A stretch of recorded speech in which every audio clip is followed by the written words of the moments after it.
Okay, I'm going to start if everybody's ready. I want to welcome you all to attend one of the CASIRAS sponsored series. CASIRAS is the Center for Advanced Studies in Religion and Science, and it's our joy actually that we can partner with Lutheran School of Theology here in Chicago to offer this series.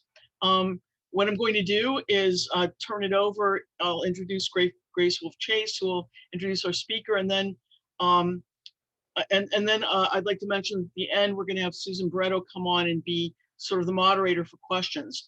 If you have questions, please enter them in the Q&A function, and you can enter them at any time during the course of the lecture. They'll be answered at the end.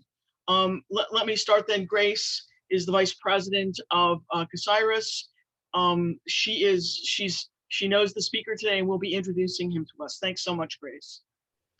Thank you, Gail. So it's my pleasure and honor to introduce today's CASIRAS speaker, David Grinspoon, whom I've known since my graduate student days at the University of Arizona. The first thing I've learned about David is that he's an incredibly talented musician, as evidenced during many great parties with students and faculties at the U of A. The second thing I learned is that he's an incredibly nice person. David is an astrobiologist, award-winning science communicator, and prize-winning author. His research focuses on climate evolution on Earth-like planets, potential conditions for life elsewhere in the universe, and the planetary scale impacts of human activities on Earth.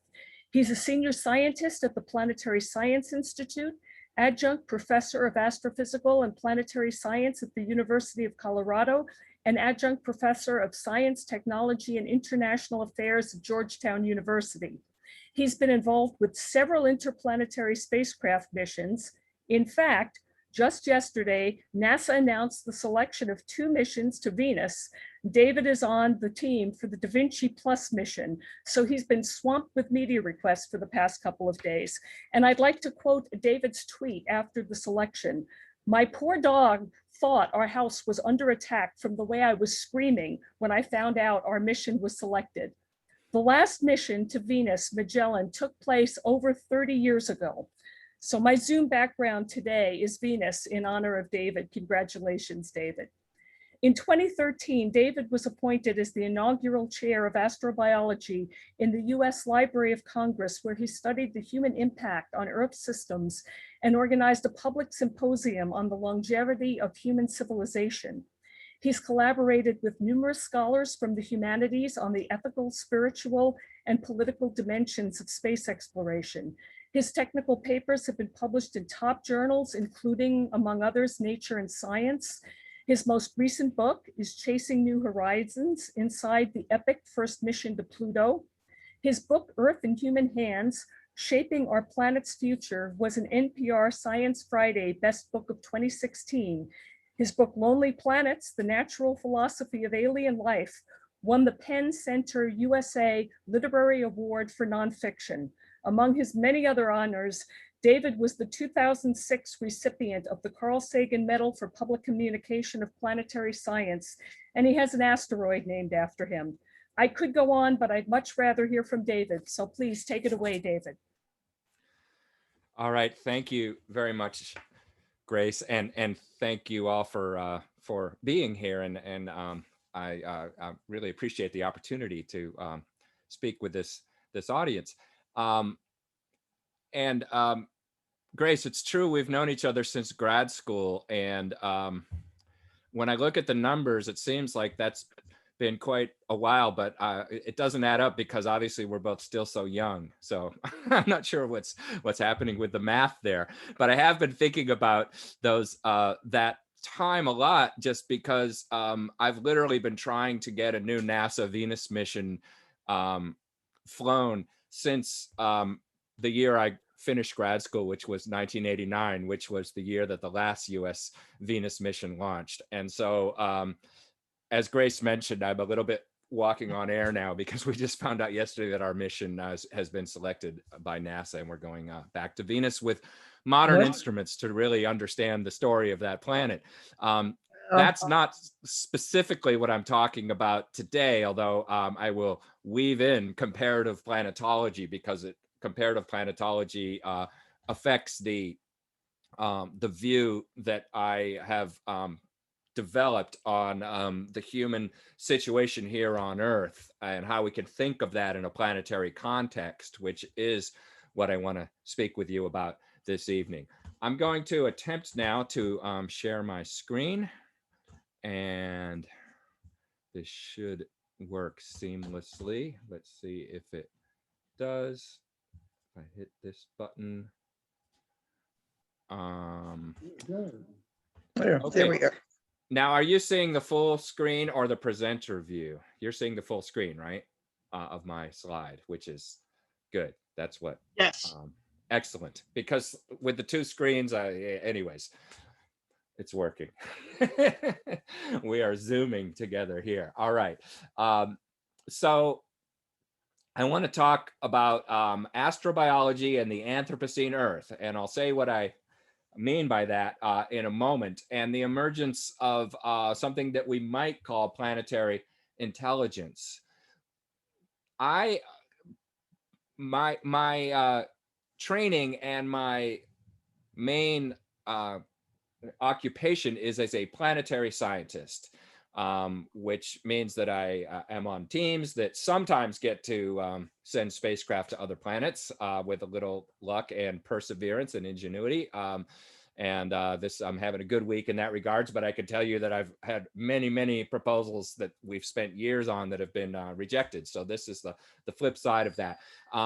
In addition, I've worked on something we call astrobiology, which is, as it sounds, a hybrid of astronomy and biology, by which we try to understand the nature and prevalence of life in the universe. So that involves studying the history of life on Earth and its limits and trying to derive universals that might apply beyond Earth, and then studying what we can learn about environments on other planets and trying to sort of map those two together to understand where there might be life and how we can go about searching for it.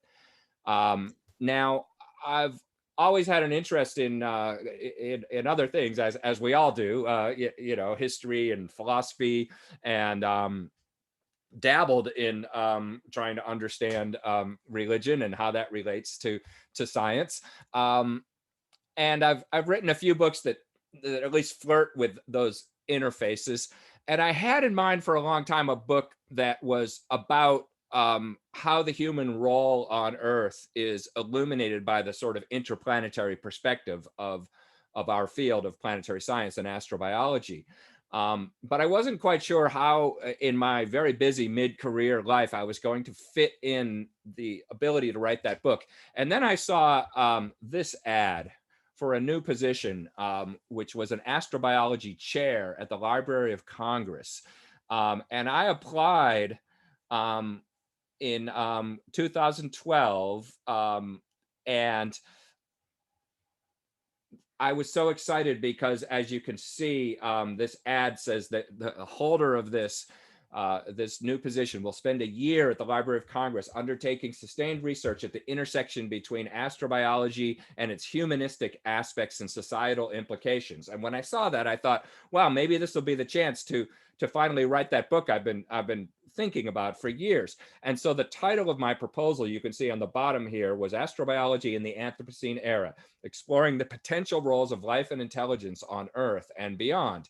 And I was very gratified to be selected as the inaugural chair of astrobiology. So now there have been several in the years since, but I was the first at this new position in the Library of Congress. And it was a wonderful experience getting to interact with scholars from all different fields and making use of the incredible resources of the Library of Congress. And in the time there, I produced, or at least I got started on a book called Earth in Human Hands. And what I want to do tonight is share with you a few of the ideas that are in that book, which connect astrobiology and the Anthropocene. And what we mean by the Anthropocene is the idea that we've entered a new epoch of geological time on Earth, characterized by a new force. And that new force is the combined influence of humanity changing the planet.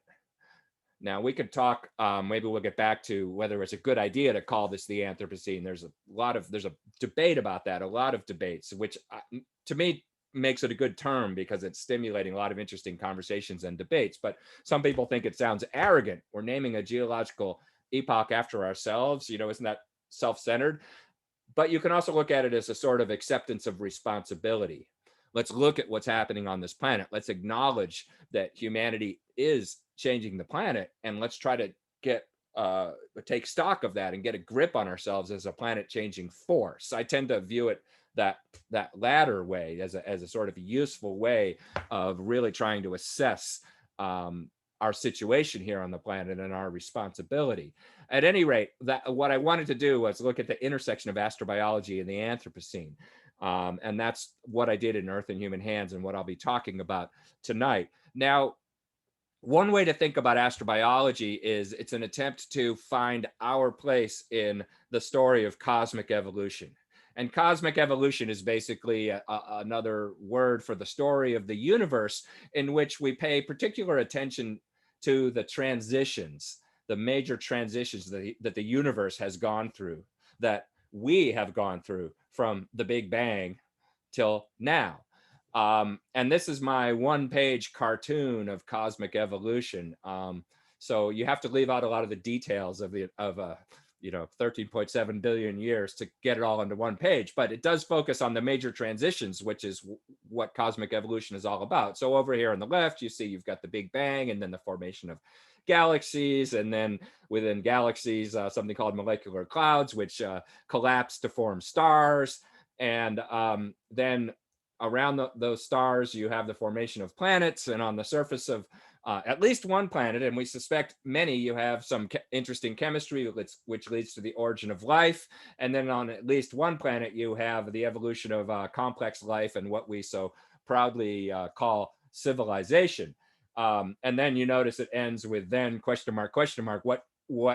next? Why assume that whatever's happening now is the end of the story? There's no reason to assume that. And you notice what's happening in these little magnifying glasses is kind of the microscopic story. So in molecular clouds, in stars, you have the birth of elements, and then in molecular clouds, they turn into more complex molecules. And on the surface of planets, they turn into things like proteins, and you have the origin of life and so forth.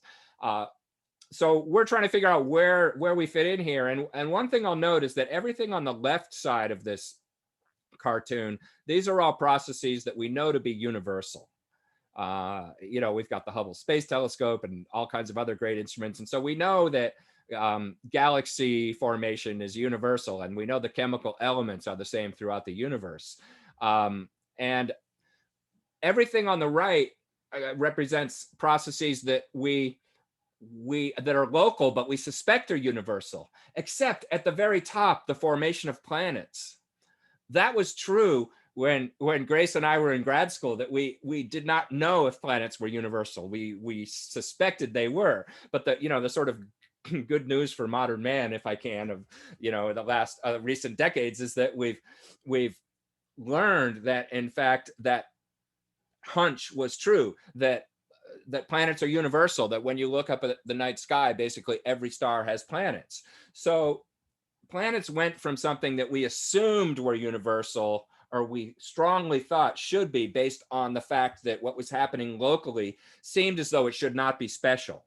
But then we confirmed now with observation that it's universal. And if you go down the right side and you look at life and complex life, those are two processes that we only know are local, but we suspect are universal, the way planets were when we were in grad school. So now with astrobiology, I feel like that's the quest. We're trying to confirm that hunch that life, and maybe even complex life, are not just local processes, but are indeed universal. So that's one way to think of what astrobiology is doing. Now, the local story here began with what we call accretion, the formation of the planets by collisions of lots of little particles, dust, and then pebbles, and then cobbles, and then boulders, and then giant boulders and things the size of mountains and things the size of cities, on up until you had the last few, what we call planetesimals, these, 1,000-mile across really big rocks, which collided together to make the planets. And that gravitational agglomeration by collisions and more collisions to create larger and larger bodies. That's what we call accretion. And that is how the planets of our solar system all formed about 4.5 billion years ago. Now, let's fast forward a lot, because we only have an hour here. So I have to skip a few steps. But now let's look at the outcome of one of those accretionary processes, our beautiful planet Earth. And let's imagine for just a second that you were an extraterrestrial astrobiologist watching Earth. And let's say you had a really long attention span and you were watching Earth over billions of years. What would you see? Well, you'd see the continents sliding around the surface like a sort of spherical jigsaw puzzle, coalescing and breaking apart into supercontinents and continents with continental drift.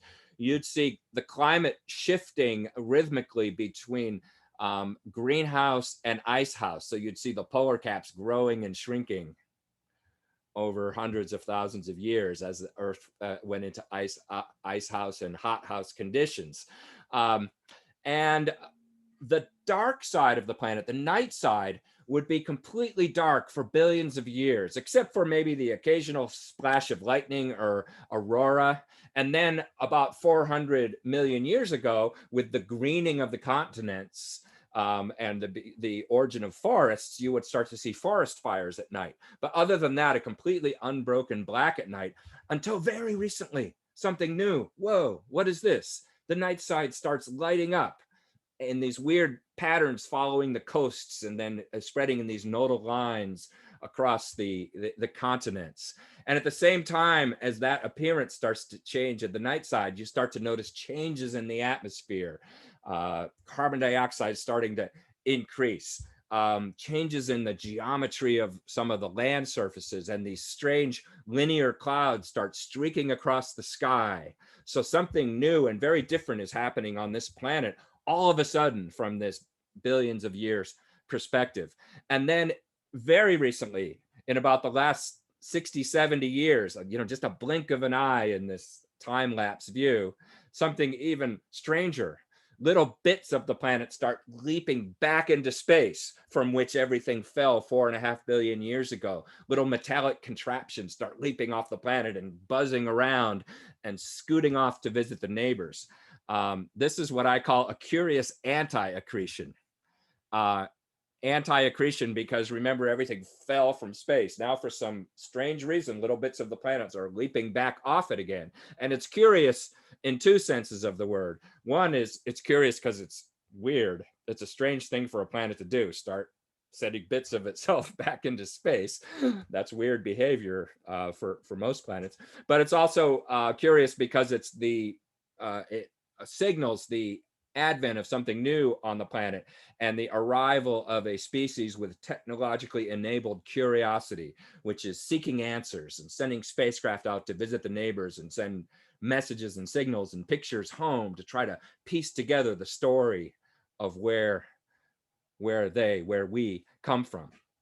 So that leads us to what I do for a living, which is comparative planetology, where we've been able to send spacecraft out to the other planets and use the comparisons, including comparisons with our own Earth, to try to piece together in general the story of how planets evolve and look at the similarities and differences to just really understand the life stories of planets. And this trio here, Venus, Earth, and Mars, is sort of my favorite trio of sibling worlds, because Venus and Mars are the nearby rocky planets with atmospheres.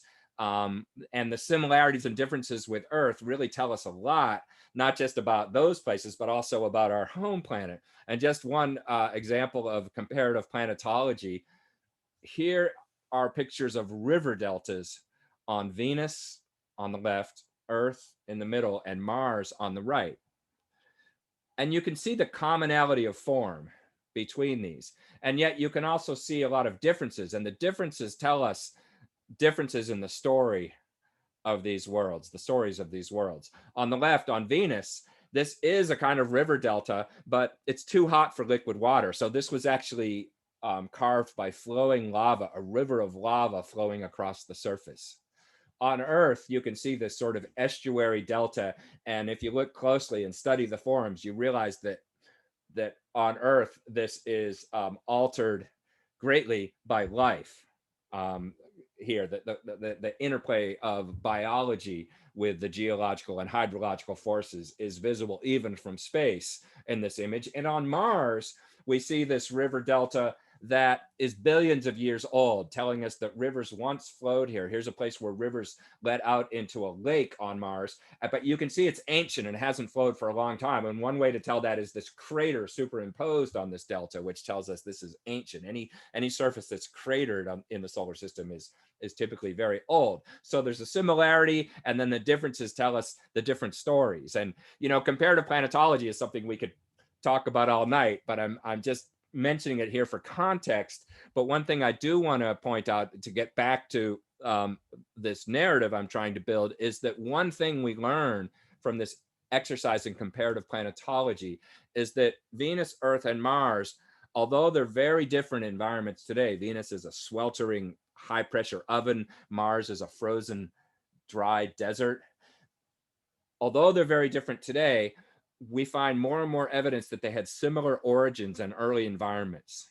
The clues we have from Mars and the clues we're starting to get from Venus tell us that when these three planets were young, they all probably had warm oceans with organic matter and active geologies, and all that we understand was necessary for a fertile environment for the origin of life on Earth probably also existed on Venus and on Mars.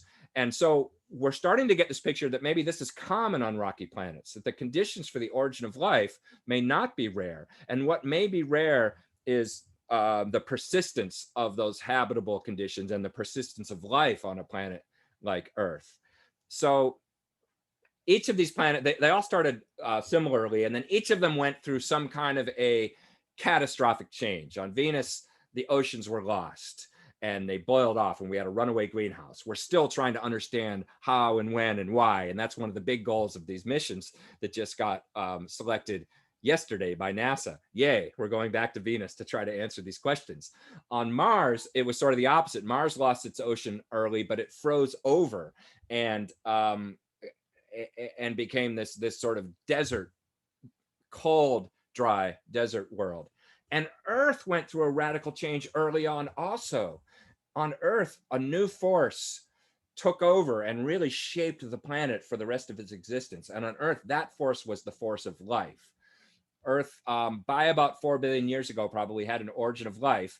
And then after some time, and probably not too much time, life sort of took over and changed the atmosphere and changed nearly every physical quality of Earth, to the point where in some respects Earth is now a living world, or certainly a world dominated by life, and has even some of the qualities of a living organism. You may have heard of the Gaia Hypothesis, which talks about how Earth sort of self-regulates like a living organism due to the interaction of the biosphere and the rest of the planet. As my colleague Colin Goldblatt put it at a conference we were at, he said the defining characteristic of Earth is planetary scale life. Earth teaches us that habitability and inhabitants are inseparable. So Earth went down a different path than the neighboring planets. It was sort of taken over by life.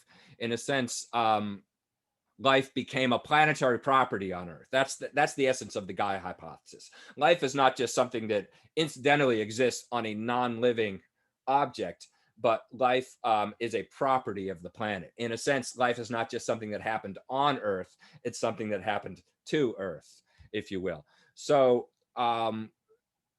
Earth has been under the spell, under the influence of life for most of its existence. Now, more recently, Earth has come under the influence of a new type of geological force, the global activities of humanity, defining the Anthropocene.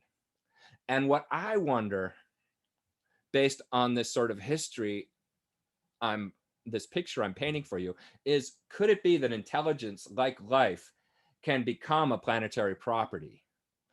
In other words, life, there was an origin of life, and life was fragile at first, and then became integrated into the workings of the planet in a way that it became this robust part of the planet that was integral and achieved great stability and longevity through that? And could intelligence in some way also become integrated into the planet, become a planetary property? I'll talk a little bit more about what I mean about that, but let me back up now and point out that when we talk about humans changing the planet and we talk about the Anthropocene, it's worthwhile to remember that we are not the first species or the first life form to come along and radically change the planet. We're not even the first life form to come along and change the climate and lead to a mass extinction of other species. We're not even the first life form to do that in the quest for a new energy source. No, these guys did it way before us. Now, they look innocent enough, don't they? The cyanobacteria. But in fact, when they came along, they developed solar energy and perfected it so well and spread around the planet so much that they polluted the entire atmosphere with a poisonous gas that wiped out much of the life on the planet at that time. That poisonous gas was O2, oxygen. Now, of course, we don't think of oxygen as a poison. Well, you know, personally, I really like it. We need it, but it's the fact that oxygen reacts powerfully with organic matter that at first made life helpless when oxygen rose in the atmosphere due to the action of green plants and photosynthesis. Then life evolved to harness those powerful oxidation reactions, and that's called respiration, and that's how we power ourselves. But at first, oxygen led to a mass extinction, and it crashed the climate, led to global glaciation that might have almost wiped out all of life. So not to rag on the cyanobacteria too much. I mean, we hear this story and we don't think, oh, those irresponsible cyanobacteria, you know, how could they? What were they thinking? We don't say that because they're just bacteria, and they weren't thinking anything, because bacteria probably don't really think, unless you consider for a second that you and I are in a way collectives of bacteria. And then maybe bacteria do think, but let's hold that thought. In general, it's true that bacteria, don't think. And when we hear this story, we don't think those irresponsible bacteria, and yet we see ourselves behaving in not a dissimilar way. And we do hopefully feel a tremendous sense of responsibility for that. So what is the difference then between the cyanobacteria and us? You know, we're not the first species to cause global change. So what have we got that the cyanobacteria didn't? This is just another way of getting at that thorny question of human exceptionalism and trying to define what human qualities are. And, you know, many people have tried and failed and, you know, talk about, you know, man, the tool user. Well, it turns out there are other species that use tools, and it turns out that man isn't really a good word to mean humans. And then, you know, language, technology, there are exceptions to all of these. You can find animal examples, or these qualities, nebulous qualities of intelligence, consciousness, foresight, awareness, cumulative knowledge, responsibility. I was given a version of this talk, and my friend Jeff Moore pointed out, well, this is actually a list of the qualities we don't have enough of, which, you know, is a fair point. But somehow amongst all of these qualities is some collection of unique attributes which humans have brought to the earth, and then through their success as a species have started changing the planet. And a really interesting question is, are these qualities adaptive? In other words, you know, will they help us survive, or ultimately is this some kind of evolutionary dead end where, you know, we sort of can't handle the powers that we've evolved to have as world changers? Or is this a potential gateway to some great longevity if we sort of get a handle on ourselves and can use these qualities to not only stop accidentally changing the planet in destructive ways, but in fact to forestall natural disasters and actually act in service of the continuance of life? If civilization is now a planetary and geological process, what are its prospects here and elsewhere in the universe? You know, can we generalize this to something that happens to planets sometimes, and ask how this may play out elsewhere? As I think about the Anthropocene and what it really represents and why it seems like something genuinely new on planet Earth, another way that that I think about it is that, in a sense, we're not just another geological force. We are the first geological force aware of its own existence. You know, the cyanobacteria didn't say, hey, maybe it's not a good idea to be putting all this oxygen in the atmosphere and leading to all this destruction. We are at least having that conversation. Whether we'll be successful in altering our own behavior is, is TBD. But we certainly are the first geological force to look around and say, hey, look at us. We're a geological force. So that makes us something new, and that creates some interesting potential. Now, in order to in my effort to kind of get a handle on this question of what is really new and different about us as a geological force, I've looked at all the processes that can cause catastrophic change on planets, Earth and other planets, and I've tried to group them I've tried to categorize them with respect to the influence of life, and I've decided there are 4 major kinds of planetary change, and I'll lead you through these really quickly. 4 kinds of catastrophic planetary change. One is what we may just call random disasters or random catastrophes. This is, an asteroid hits, or there's a giant volcanic outpouring from inside the planet. These are just sort of the random things that can happen on any planet. And life has nothing to do with it. Life is an innocent bystander for these catastrophes. So these are just, this is when bad things happen to good planets. That's planetary changes of the first kind, random catastrophes. When I talk about planetary changes of the second kind, I'm talking about what I call biological catastrophes. This is when some species or some group of species is so successful at doing something to survive that they change their environment, and then they end up changing the whole planet. And an example of a great example of a biological catastrophe, sort of the canonical example, is the oxygen catastrophe that I described, when life evolved photosynthesis and wiped out all the other or a lot of other species because of the rise of oxygen. So I have a green leaf here to symbolize biological catastrophes. Now I'm going to talk about 2 other kinds of planetary change, what I call changes of the third kind and the fourth kind. And both of these involve cognition, involve species with brains changing the planet through technology and through extending their reach through technology. But there's a very important distinction between changes of the third kind and changes of the fourth kind. So let me lead you through those now. So when I talk about planetary changes of the third kind, these are inadvertent catastrophes. This is when one species develops technology, gets clever enough so that they're very good at solving local survival problems using ingenuity and technology and group action.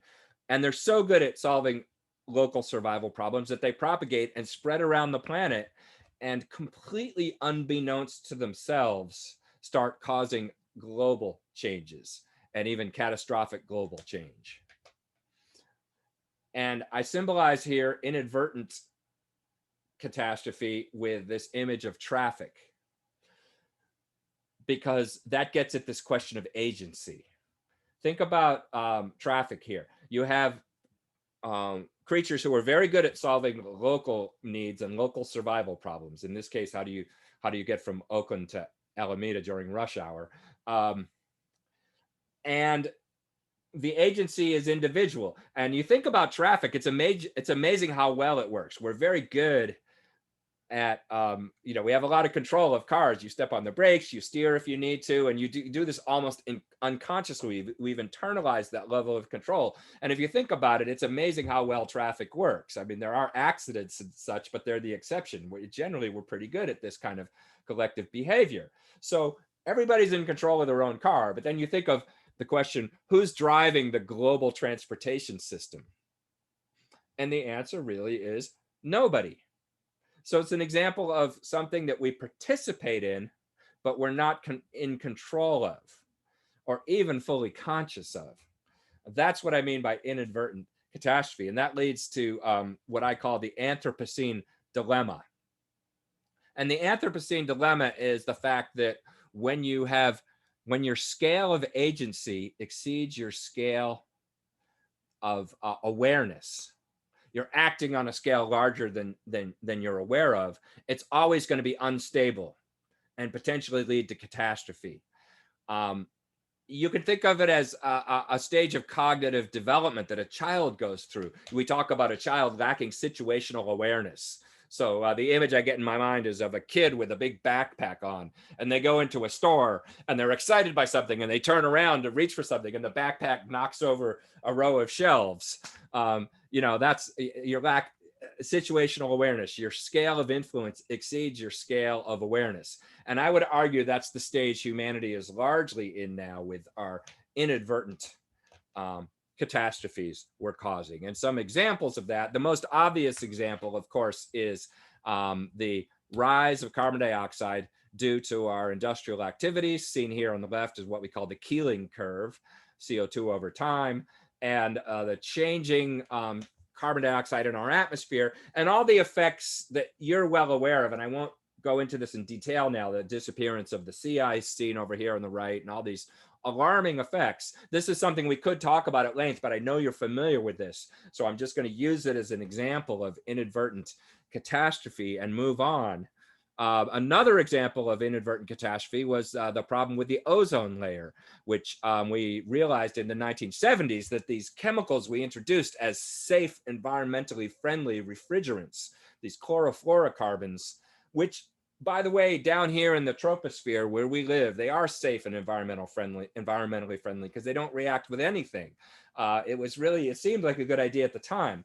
But it's a classic example of unintended consequences because when you introduce something new into the environment, you can't possibly anticipate every possible thing that might happen. And what happens is these chemicals, which are harmless down here in the troposphere, you put enough of them in the atmosphere and they eventually diffuse up into the stratosphere where there's much more ultraviolet radiation. And then the CFCs, the chlorofluorocarbons, the chlorine part of that gets split off by ultraviolet light. And when you have naked chlorine up in the stratosphere, then you're in trouble because chlorine attacks ozone.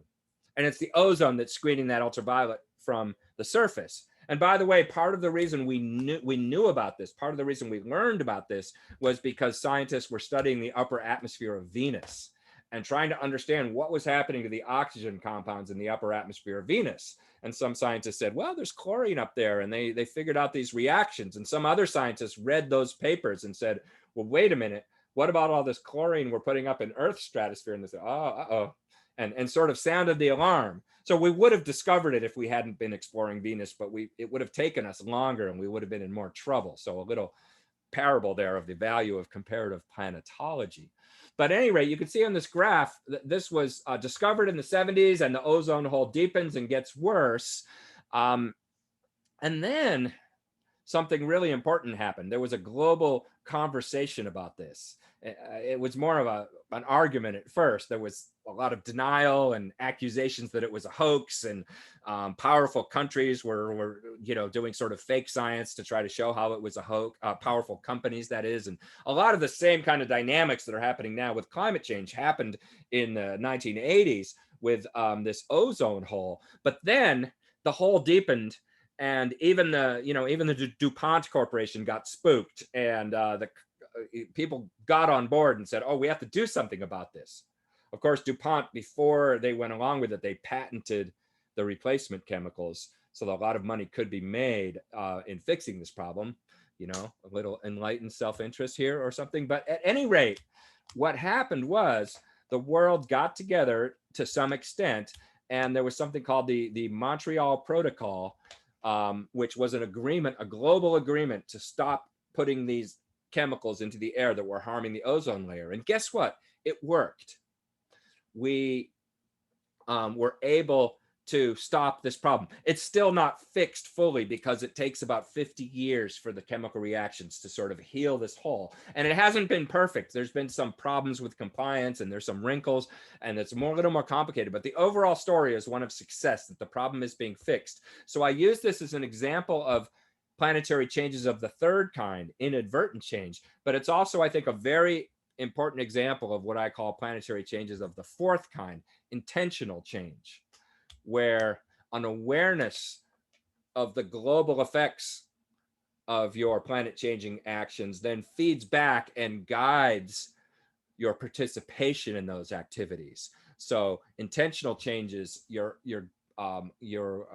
actions are guided by an awareness of the global consequences of your actions. So the great example of this again is the fixing of the ozone layer. Now, I'm not saying that this means it's going to be easy to undertake intentional fixes to all our global problems, but nonetheless, it's a real story. It's a real example. I think it's a proof of concept that we have it within us. We are capable of another way of interacting with the natural world, and we are capable, certainly in this case, and therefore presumably in others, of a global fix to global scale problems. Now, some other possible examples of intentional changes, I mentioned ozone in the upper left here. In the upper right, this is really the biggest challenge of our day in a lot of ways, and that is we need to change the energy systems that power our global civilization into ones that do not harm the natural systems upon which we and other life depends.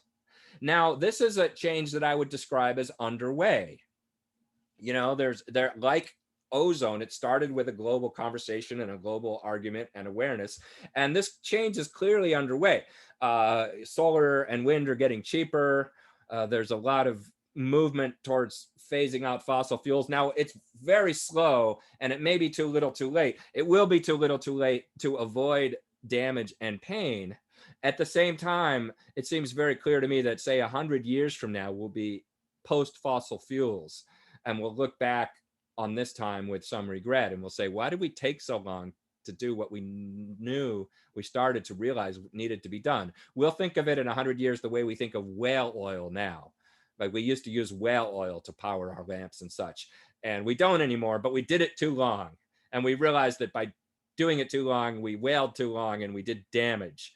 But there are still whales, and there'll still be a global climate, and I think a global civilization in 100 years. It's just we'll look back with regret and say, well, we took too long to make that change. At any rate, this is a classic example, I think, of an intentional global change, a planetary change of the fourth kind, which is at least in progress. Now, looking to longer timescales, on the lower left here, I have asteroid mitigation. And this, again, this is longer. This is not an imminent threat, but it is a real threat. Earth has been hit by asteroids and comets before, and it will be, again, if we wait long enough. So certainly in the next few thousand years, we need to develop the capability, and I think we can, to forestall large impacts from striking the Earth. And, you know, why am I talking about this longer timescale, less imminent threat? Well, I think if we're going to start thinking of ourselves as a geological process, as a geological force, we have to act like one. And part of that is thinking on longer timescales and seeing ourselves in this wider spatial and temporal landscape. And I actually think that now that we're aware of the threat of asteroids and comets striking the Earth, even though it's not imminent, we know it's also inevitable. And we have an awareness and we have the technological ability to do something about it. We have ways, I think, that we know we can develop systems to push these things out of the way. Give them a little nudge is all you have to do. I think that actually gives us a responsibility. If we're aware of this threat, not just to humans, but to the biosphere, and we have the ability to develop a system to forestall it, then I think it's unethical of us not to develop that. So we have these, the awareness gives us a responsibility. Now, if we look much longer time scale on the lower right here, we can even talk about inevitable, dangerous, natural climate change. You know, we tend to think of climate as this, climate change is this dangerous thing that humans cause, which it is right now. And we have this sort of illusion of Earth as this perfect place that if we just stop altering it will be ideal for life forever. But of course, that is an illusion because we humans have sprung up our civilizations in this unusual 10,000 year time period that's been pretty warm and constant climate. But if you go to 50,000 year time scales, then there will be another ice age, and we wouldn't survive. Our civilization would not survive it, and a lot of other species would not survive it. So this leads to, again, an interesting question on that time scale. If we can survive and I think we at least need to envision ourselves as striving to survive on those timescales. Then, you know, we're basically talking about surviving for as long as we've been here so far as civilization building creatures. If we survive another many tens of thousands of years, another 50,000 years, there will be dangerous natural climate change, but we clearly could do something about it. We've already learned that even accidentally we can change the climate. So we certainly are powerful enough. Are we wise enough to forestall that? You know, it sort of certainly gives us a long-term goal. But I put these all in that category of ways in which, if we wanted to, if we felt the responsibility, we could stop this mode of sort of accidentally changing the planet and move to asking what is a state that we would like the planet to be in, which is interesting because, of course, it leads to questions about values. But I would submit that that the survival of the human race, and the survival of the biosphere is probably a pretty a value that, you know, a lot of us could get behind. So now, when we really start thinking about long-term timescales, that also leads to another topic, which is SETI, the search for extraterrestrial intelligence. And I think there are a lot of interesting connections between SETI and these notions of the Anthropocene on Earth, because if we really try to generalize what's happening here as evolution of a species, which has gotten to a point where it develops curiosity about the planet and develops technological abilities to change its planet, we can see that as a branching point that may happen elsewhere if we believe there's life elsewhere. And we could talk about that, but as an astrobiologist, I think I could make at least a decent attempt to convince you that that's something that is likely. Then we could believe that in some portion of those experiments, those evolutionary experiments running on other planets, there's going to be complex life and maybe even cognitive and technological life. And that, of course, is the premise behind SETI. And we can ask if this dilemma that we're facing of realizing that we're a planet-changing civilization and wondering if we can sort of handle that and develop the wisdom that goes along with that powerful knowledge, that may well be a dilemma that is common to other species in the universe achieving these kinds of capabilities we have. And I think you cannot avoid those kinds of questions when you really start thinking about SETI and what are our chances of finding other species. It all has to do with the longevity of civilizations. If you do the math of SETI, you realize it has to do with the longevity of civilizations. And of course, that longevity question is what we're grappling with here on Earth. And there's a lot of dimensions of this that we could get into. I'm not going to go on at too much length here now, but one thing, when you start thinking this way, you realize that SETI is sort of a hopeful enterprise, because what we're really searching for when we're listening for signals or trying other ways of finding what we now call technosignatures, the signatures of other technological civilizations, we're really searching for the survivors of the kind of dilemma that we're having now, because anybody that we're going to find is most likely going to be long-lived, not just the few hundred years that we've had this kind of technology, or however you want to market the 60 years we had radio technology, but probably they've been around for thousands and maybe even millions of years. Just if you do the math, that's probably who we're more likely to make contact with. And then you realize that those will be the civilizations that have solved this question of how do you live in a sustained way with powerful technology. They'll have grappled with the questions of sustainability that we're in a way just beginning to grapple with now. So that's a little bit of the SETI connection with astrobiology. Now I want to, I'm going to skirt around. There's a question when people talk about the Anthropocene, one of the big debates people have is, when did it start? And it's an interesting question, but in a way, it's just not, to me, the most interesting question. People say, well, maybe it started with the rise of carbon dioxide, or maybe it started with the first nuclear bomb tests. And I like that symbolically because it's when we achieved a sort of horrible potency with our technology. And it also makes a very clear geological signal. The isotopes, the radioactive isotopes from nuclear tests are all around the world and will exist for a long time. So it does make a geological marker. There are other proposals we don't really have to go into, but I have my own proposal for when the Anthropocene starts. If we think it's important to assign an exact start date. I don't really think it's that important, because what's important is that we're in it and wondering where it's going.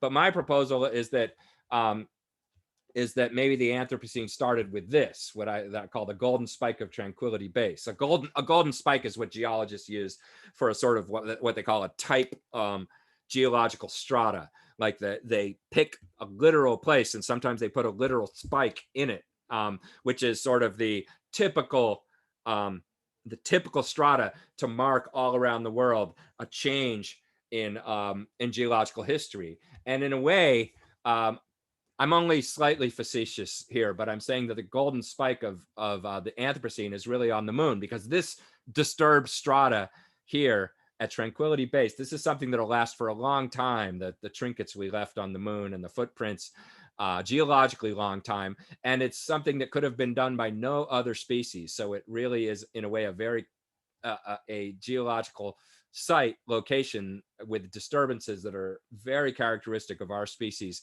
and no other. But that's just sort of a tangent. What I really think is that a more useful way of thinking about the Anthropocene is that in a way, it begins with a certain kind of end of innocence. Because what's important to me about the Anthropocene is the potential for mass awareness of our role as world changers. What really makes this unprecedented and worthy of giving it a new name, calling it a new geological epoch, is our growing knowledge of what we're doing to this world. And then you can break this up into two phases, because we have, I believe, been mostly unconscious world changers. And this is what I call the proto-Anthropocene, when they're sort of nascent, characterized, dominated by what I've called changes of the third kind, these inadvertent changes, in which an awareness of your role of a planet changer is not affecting, not feeding back and guiding the planet changing actions. And then we could define a new phase, what we might call the mature Anthropocene, dominated by these changes of the fourth kind, intentional changes, where there's a feedback between awareness and global actions, where knowledge of global actions guides those global actions. And that's where we really become self-aware global changers. And that's a completely new phenomenon on this planet. And that is potentially the way to sustainability. And therefore, if that's the way we think of the Anthropocene, then it's not a scary or bad thing. It's a good thing. It's something to aspire to. And in a way, maybe with these conversations we're having, you can think of it as something that's just getting started. Now, I want to throw one more thing at you, and that is the idea that maybe Anthropocene isn't even the best word, because geologists have been considering the Anthropocene as a new epoch. And epochs are little changes that happen every, few million years or 10 million years. But I'm suggesting that maybe what we're really experiencing and witnessing and participating in here is something more important than that. As far as the history of the Earth, maybe this is a new eon. And I'm going to tell you what I mean by that. But I'm thinking that maybe we're entering what I would call the Sapiozoic eon. In other words, maybe it would be fruitful to think of technological intelligence as not just the appearance of a new kind of, quote, civilization on a planet, but a potential transition in planetary evolution to what I propose calling the Sapiozoic eon, in which cognitive processes may become deeply integrated in a sustainable way into the functioning of a planet. Now, what do I mean by epochs and eons? Well, you've seen image like this of the geological time scale, where over on the right you have all these, we've supposedly just been in the Holocene, and now we're maybe entering the Anthropocene. These epochs are like sort of little fluctuations. Little, I mean 10 million years, but in the history of the Earth, the little fluctuations in climate and species come and go. And then the periods, which are somewhat more significant, are in the middle here. You've heard of the Jurassic, when there were dinosaurs and so forth. And as you go from the right to the left in this chart, you get to larger and larger units of time. But when you get over to the left, the eons are the really significant changes in Earth history. And there have only been 4 eons so far. And each of those boundaries, these are not just little fluctuations. These are major transitions in the nature of our planet. And significantly, for the argument I'm making, each of these is a transition in the relationship between life and the rest of the planet. So over here, the boundary between the Hadean was Hades, hell. It was when you couldn't have life because it was all asteroid impacts and volcanoes, and there was no stable surface for life. And then the transition from the Hadean to the Archean about 4 billion years ago, that's the origin of life at that transition, more or less. And then the transition from the Archean to the Proterozoic about 2.5 billion years ago, that's basically the rise of oxygen. That's when life took over the planet chemically. Maybe that's also the birth of Gaia as this sort of global entity where life was from that point on sort of in control of the planet. And then the boundary between the Proterozoic and the Phanerozoic about 600 million years ago, that's when life became complex. That's the origin of plants and animals. And that's where we are today. Except I'm suggesting that where we are today at the top here is that maybe the beginning of the transition from the Phanerozoic to the Sapiozoic, which is my aspirational title for this new eon, Sapio, meaning the age of wisdom, which would be if cognitive processes can become well integrated into planetary functioning in the way that life became well integrated 600 million years ago into or 2.5 billion years ago, sorry, into planetary functioning. If we can be guided by planetary changes of the fourth kind and have that awareness of our global impact become the guiding feature into our planet changing activities, then we've changed in a systematic way our role on the planet and entered into this, what I call the Sapiozoic eon. Now, what would that really take? It requires cognitive processes to become a long-term stable part of the planetary system. And that implies a different behavioral mode than currently being exhibited by supposedly intelligent life. From a systems perspective, that is when we're thinking of feedbacks and things triggering other things, the early stages of this transition to cognitive life are always going to be highly unstable because global influence will always precede global control. In other words, when we started changing the planet, we had no idea we were changing the planet. The world seemed functionally infinite when we were limited in geographic extent and limited in our powers. The world was functionally infinite. You could throw things away and they would really go away. And then we expanded our influence and expanded our numbers and expanded around the world until we ran into ourselves. And this realization is happening now that the world isn't infinite. But I think you would always, as a cognitive species, go through this early stage where you have influence that precedes your awareness and your level of control. And therefore, it's going to be characterized at first by unstable positive feedbacks. However, conscious awareness and control can become sources of stabilizing negative feedback. Witness the ozone layer, and there are other examples too, where we've become aware of global problems and started to do something about it. And if that becomes the dominant mode, then you're in a very different situation. So it seems as though the essential problem determining whether our so-called intelligence is to be long-lived or transitory is our struggle to achieve some kind of global intentionality. And it's worth pointing out that the qualities we associate with intelligence as an individual trait would seem to be necessary, but not sufficient for long-term survival with technology. In other words, you know, what does it take for an individual to be considered intelligent? Well, you sense a problem and you act to forestall that problem. You know, you touch the stove and it hurts and you take your hand away. You see something coming at you and you step out of the way. Basic cognitive response to a threat or problem solving. Are we capable of that as a global entity now? Maybe just barely, kind of, but not fully.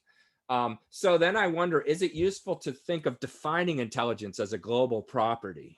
And this is something I wrestle with a little bit in my book, Earth in Human Hands, although I'm doing some new writing about it. But in that book, here's just a snippet of that book where I say, if you look halfway down here, there's a kind of cognitive activity that results in rampant, unchecked, unplanned global change of the kind we're seeing today.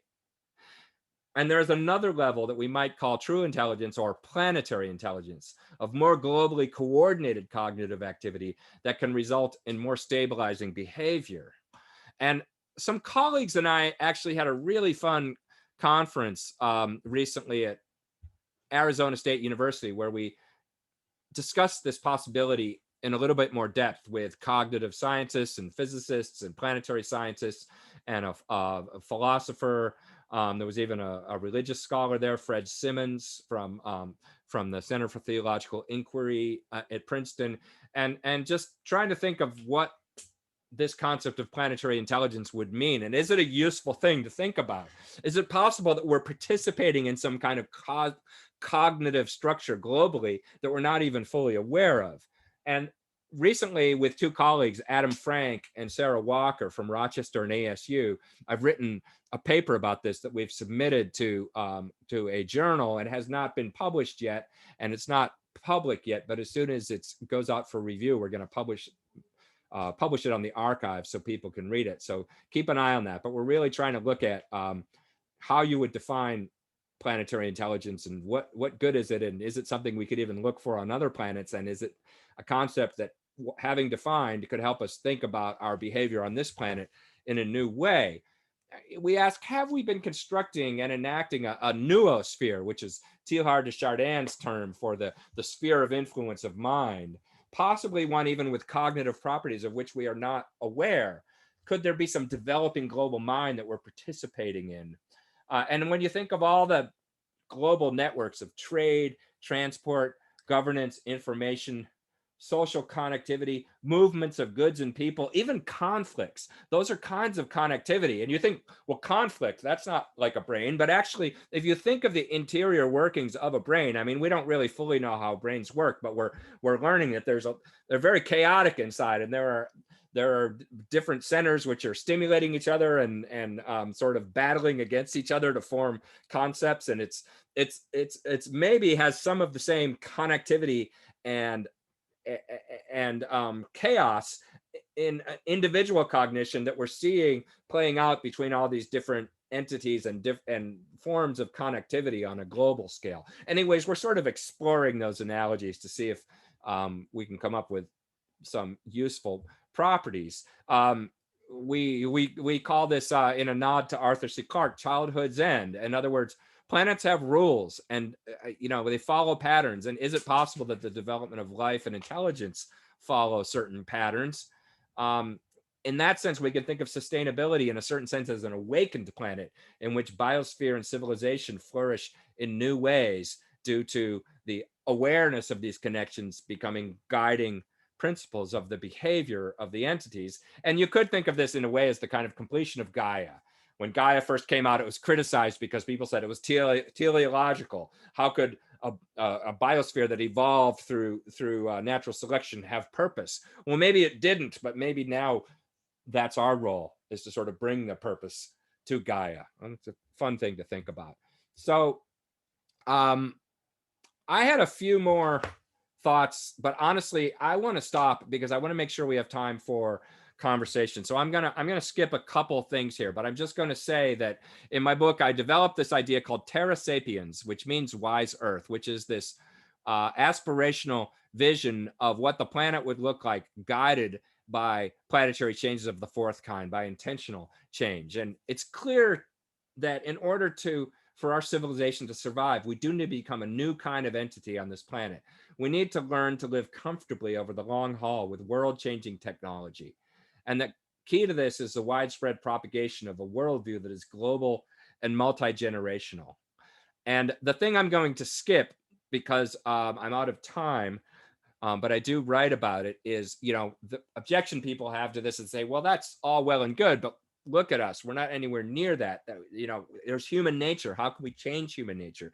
But I talk about evolutionary examples where human nature did change in ways that were required to survive, in ways that in some ways I think mirror the kind of change that we need to make, and maybe even are undergoing now, even though the world seems so fragmented and frightening. And it is. The 21st century is not going to be any kind of a picnic. But there's going to be a 22nd and a 23rd century. And I think that maybe the hard way, we are starting to learn of ourselves as more of a global entity.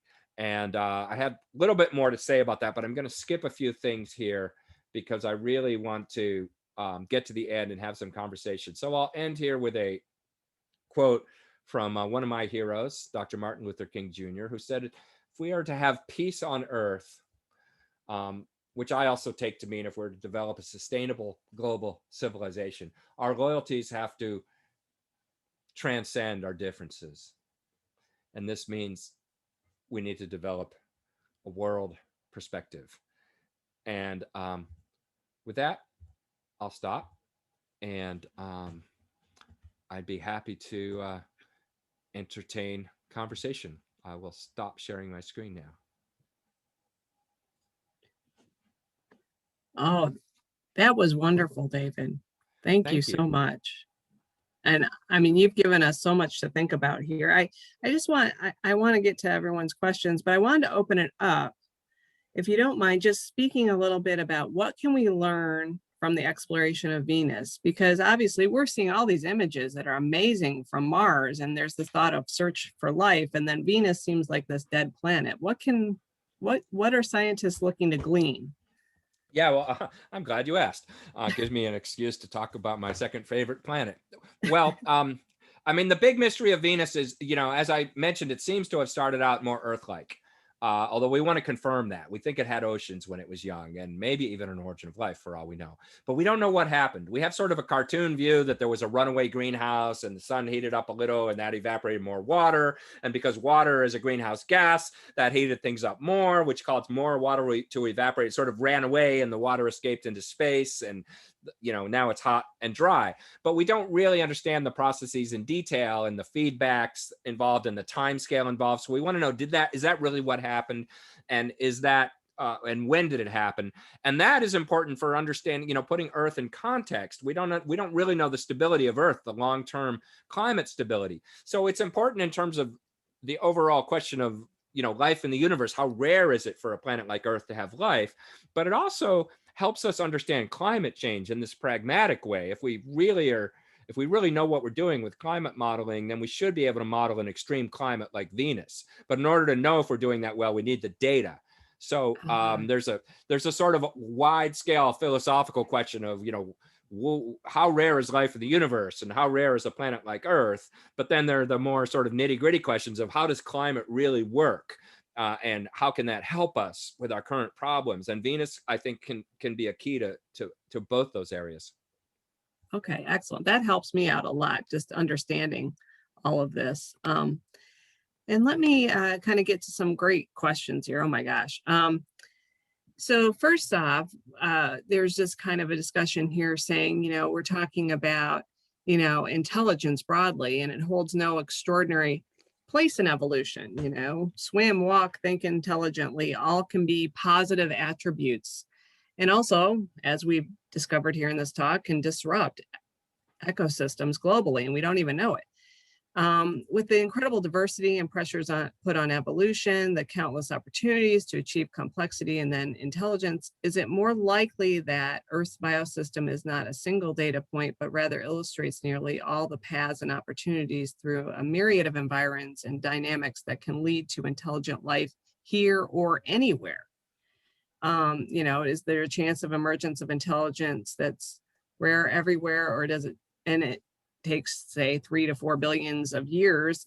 Obviously, there wasn't a fast track here on Earth, but what are your thoughts? Yeah, I mean, it's such a good question, or really it's 5 good questions. Yes, exactly. Yeah, but I mean, there's so much that we don't know because we got context on the terrestrial experience. That's why we do astrobiology and Seti. We have these ideas, and though there are arguments that, it took so long for intelligence to arrive here on Earth, it's a pretty good argument. If intelligence was really easy to make, why did it take, depending on how you define intelligence, which is also a very interesting question, why did technological intelligence of the kind that we have take 4 billion years or so, if it's so, or more, 4.5 billion years, if it's so easy to make? That's a compelling argument, but you also can point out that that's statistics of one. That's not a very solid argument. And once we find an ensemble of many planets with life and an ensemble of many planets with complex life, which is, is our goal, and if we don't ever find that, that will teach us something about rarity too, right? But if we do, then we can understand the commonalities and start to put together, you know, an understanding of how special or how freakishly unique the terrestrial experience is. So at this point, there are myriad opinions and theories about that, which are fun to read and fun to argue about, but it's really the data that will ultimately help us narrow it down. And kind of going back to the whole SETI discussion here, you know, one alleged shadow looming over the deep time future of humanity concerns is the so-called Fermi Paradox, the absence of any evidence emerging so far for any long-lived interstellar civilizations. Do you think we're at a point where any substantive conclusions can be drawn from SETI's null result to date regarding the prospects for planetary intelligence in a very long-lived civilization, or is it still too early? There are too many unknowns here. Yeah, so it's a great question. So the Fermi Paradox, you know, posits, you know, if life is really easy to make, if there's something if Earth is normal, and if astrobiologists are right that there seem to be likelihood of life in many places, and therefore complex life and also in many places and some number of places, then you know, the famous physicist Enrico Fermi posed it as, well, where are they? Because then some portion of them would have developed the ability to move out through the galaxy and make themselves obvious, and they would have already been here, or they would be easy to detect. They'd be all over the place. So the fact that we can make that argument that there should be life everywhere or many places, and yet we don't see any evidence for it, he called a paradox, or a paradox has been named after him. Now, is it really a paradox? Have we searched well enough to reach that conclusion that, like, oh, that's weird, there's nobody out there? Or, this is the question you're asking, is it the case that, well, we just haven't really looked very long and very hard? I think it's mostly the latter. Jill Tarter, who is a famous SETI scientist at the SETI Institute, and a colleague of mine and sort of a hero of mine. She's great. She talks about, really, if you think of the ocean as the galaxy, we've searched a teacup. And you can do the math as far as the number of stars that we've really pointed radio telescopes for a sustained period of time and looked at a wide range of frequencies. And there's a lot of searching we haven't done. So you might say that we haven't learned anything about the absence of others, except I don't think that's quite true. Because I think you can also say that if we lived in a galaxy where nearly every star, there were civilizations that were pointing radio telescopes at other civilizations and broadcasting for long periods of time in hopes that somebody would hear them, then we would know about that.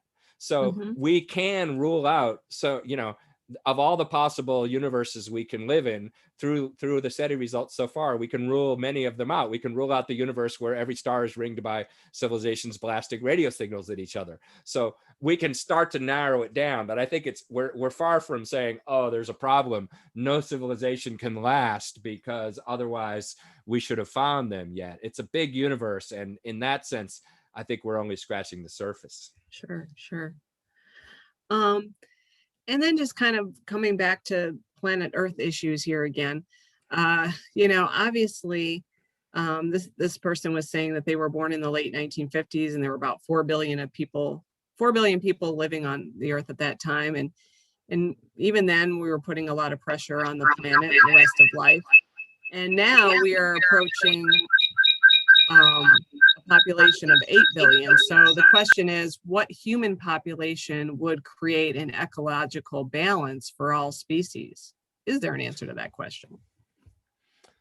It's such a good question. One thing I will point out, because people tend to get depressed and fatalistic about population increase, but actually, if you look at the projections for the next century, there's reason for hope, because almost all of the population projections show population increasing till sometime around the mid or third quarter of the 21st century, and then leveling off and starting to decrease for the right reasons, not because of an increase in the death rate, but because of a decrease in the birth rate. And it's highly correlated with a decrease in extreme poverty and with an increase in freedoms and choices and educational and life choices for girls and women in developing countries.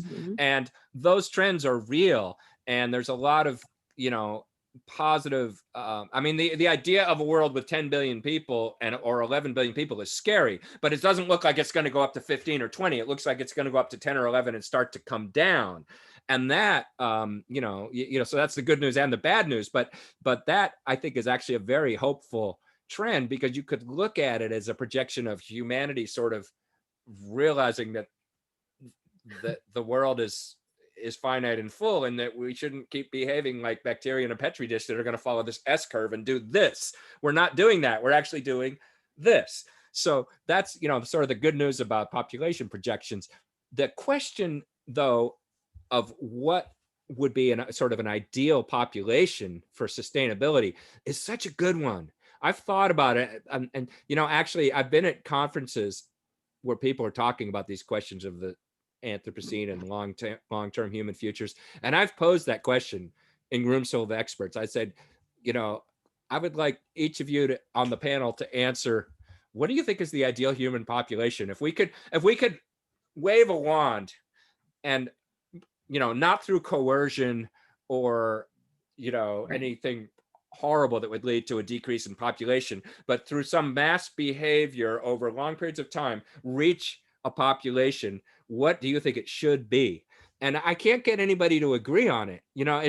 But what's funny is that the range of projections is huge. There's some people that consider themselves techno-optimists who are like, well, the whole world could be like, Northern California, and we would just intensify agriculture and have nuclear power, and this world could support 100 billion people, no problem, if we were smart. You hear people say that, smart people. Yep. And I'm like, yep. You got to be kidding me. And then other people are in favor of depopulation. I mean, I throw out this number, or to the extent I think about it, I love the idea of a world with 2 to 4 billion people stable.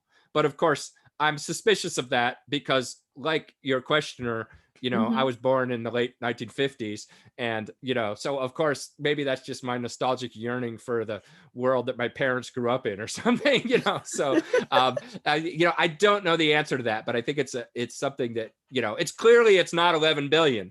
It's good that we're gonna start to do that, but I don't really know where we reach the point where we're clearly in the limits of the Earth system. I need a better answer to that question, but that's my honest answer.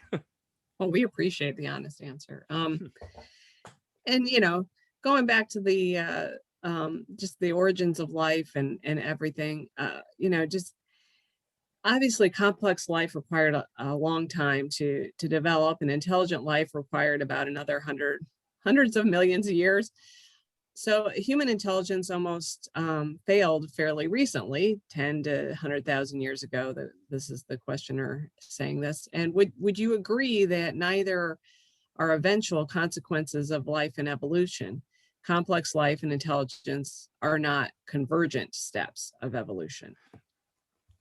Well, yeah, of course, again, I have to say nobody knows, but I think that that complex. I think, Carol, I think you have to mute your. There. Yeah, there you go. Thank you. I think that complex life may well be inevitable, because it seems as though a lot of the story of evolution, we tend to hear the story of just everything's competition and survival of the fittest. But one thing we've learned in more recent years is that there's this whole other story of cooperation of larger and larger collectives of life getting together and surviving in various ways as a key to survival. And that's been going on for a long time, more than just 600 million years, because we've learned of something called endosymbiosis, in which even on a cellular level, smaller components of cells have gotten together to make larger, more complex cells. So that sort of complexification of life has been going on for a long time. Now, why did it take until 600 million years ago for plants and animals to really start to take off? I don't know. And that's an interesting argument that maybe that means there's some very difficult step that had to be overcome, or maybe that's a fluke of Earth evolution that you wouldn't find on other planets. We honestly don't have enough data to make a very firm statement about whether these things are inevitable or random. My view is that complex life would happen eventually on a planet with life, just because life is so crafty at finding new ways to survive, and there are ways that collectives can survive better than individuals. And again, is intelligence inevitable? I mean, it gets back to what do you think intelligence is? I mean, cognitive systems at the very simple level, if you picture just a cell sensing a gradient of saltiness and saying, I'm going to swim towards the more or less salty water, or a gradient of light and saying, I'm going to move towards the light so I can get more energy.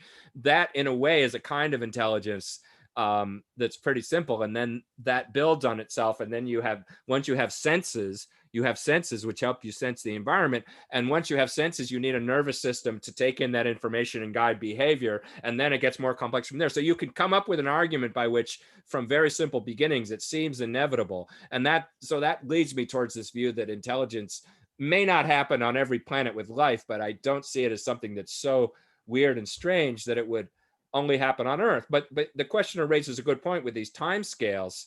Yeah. It seems like, well, it happened so recently. Maybe it's something weird. But on the other hand, here's a point I've written about. There's a selection effect there, because on a planet, whenever you have the first species that's capable of looking around and doing science and writing books about it, somebody in that species will write a book and say, intelligence happened so recently that it must be strange. But of course, that's, somebody's going to say that as soon as intelligence appears, no matter what the time scale was, right? So I don't know. It's a fun topic. I don't think we know a firm answer to that. Oh, here's another fun topic. From my perspective, one of my first sci-fi novels was Martian Chronicles. So I'm loving this question. So with intentional change, kind of fast forward here to where you were in your talk, what, if any, is the rule for settlements or human communities beyond Earth? Do Terra sapiens need to humanize space in order to responsibly manage Earth? That's another question. There's about 3 or 4 here, but maybe just kind of take on this first idea of, what's the role? Well, I'll take on the second one first. I think we need a space program to some degree to be responsible citizens of the planet. I mentioned asteroid mitigation. We know about asteroids. We can't do asteroid mitigation without a space program, but also we can't do Earth observation without a space program. And now that we are this global species changing the planet, we'd be flying blind if we didn't have satellites to observe the planet. And if we didn't have spacecraft to observe other planets, we wouldn't have all the benefits of comparative planetology to really put our planet and its history and changes in context. So I think that we need a space program to be a decent, responsible, sustainable species. Now, do we need to have human, and I'm not going to use the word colonies because it's too loaded. People now don't even like the word settlements, and I understand why that's loaded. So I will say outposts or cities on Mars. Do we need those? I don't think we need them to be responsible citizens of Earth. There is an argument that in the very long run, if we want to ensure our survival, we have to diversify beyond one planet. And that's true, but that's the very long run. Our immediate need to stop overcrowding and polluting and destroying the climate of the planet there's no imperative to go to Mars to do that. We do by studying Mars, we get smarter about how to do that. And in the long run, you can argue about the ethics of terraforming, changing Mars. And I think there's interesting arguments on both sides. And you could say that's kind of planetary change of the fourth kind. That would be an intentional change of a planet. In my view, we are not anywhere near being ready to terraform Mars ethically or physically. Ethically, because we don't know if there are Martians there. Physically, because we don't know how to do it. And that's a good thing we don't know how to do it, because it would be folly to try to do it now. But I do think that considering how we would terraform Mars and having workshops and doing the modeling and stuff is actually a good thing for taking care of Earth. Because then we ask the question, well, how would you intentionally change the climate of a planet rather than sort of randomly, accidentally vandalize the climate of a planet, which is what we're doing now. So thinking about that, sort of that mental exercise of how would we be intentional planet changers by picturing ourselves on Mars, and that's I love science fiction too. I think just going through those exercises does kind of help us imagine what it would take to create a sustainable civilization. So I like the fact that people are talking about it, but I would be opposed to a plan to go ahead and do it. Thank you for that. Well, those are the questions I have right now, and I know we could go on, and maybe we can even have you back for another round here. But I just wanted to thank you so much for your time, David, and your thoughts, and also just a big shout out to LSTC for hosting this webinar for us. And I hope we can do this again soon. Thank you all for questions too. This is amazing. Thank you very Susan, much. Susan, I've actually got my hand up. Can I Oh, get I'm in sorry. one last one? I'm No, sorry. really, Go for it, Grace. David, I am absolutely fascinated by this concept of the noosphere and global intelligence. And, I'm thinking in terms of people are, on the one hand, we tend to be so radically individualistic. And on the other hand, we also exhibit these altruistic community type behaviors. What would be like the hallmark of global intelligence? How would that manifest? What would that look like on a planetary scale? Yeah, it's a great question. I think we've always had this conflict between the individual and the collective, and humans are in this weird state where we think of ourselves as individuals, but obviously we can't exist as individuals. We need the collective. Functionally, the hallmark would be incorporating knowledge of planetary consequence into our planetary scale actions. That would be, if I'm looking at multiple planets and this one is planetary intelligence and this one doesn't, I'd say, well, that's what I mean. Now how we go about doing that, I mean, do I look like a, darn it, Jim, I'm an astrobiologist, not a philosopher, but clearly I think, to the extent that an astrobiologist and a teacher like me can have an influence, it's trying to spread awareness of the global consequences of our actions and promote education and promote, anything that helps people see that our individuality in a certain sense is an illusion, because we do depend on a global community for our well-being, and that we're not going to be able to change that, but we can change our ability to respond to act on that knowledge. And also, if we're focusing just on human beings, we're losing sight of the entire ecosystem and how everything is interconnected.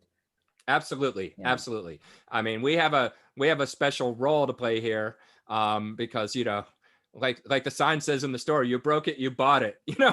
We have some responsibility for this planet, but we're not here alone. And until we act on that knowledge, we're not going to be creating a sustainable civilization either. Thank you so much, David. This has been fantastic. Back to Susan to wrap things up. Well, yeah, no, just thank you so much. I think we could really take on a number of topics from here, but I hope maybe we can have you come back, maybe once you're done with some of your new writing. Yeah, I'd be happy to come back anytime. This is a really fun group to talk with. And I don't know if Gail had anything else to add, any housekeeping, but this is all I had on my end. Thank everybody. To thank you, David. This was really a great experience, and both Susan and Grace for the work that you've done here.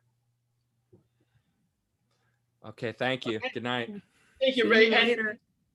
And you're on our email list if you got this, and you'll hear more about our next lecture. Oh, good. So, thank you. Bye, everybody.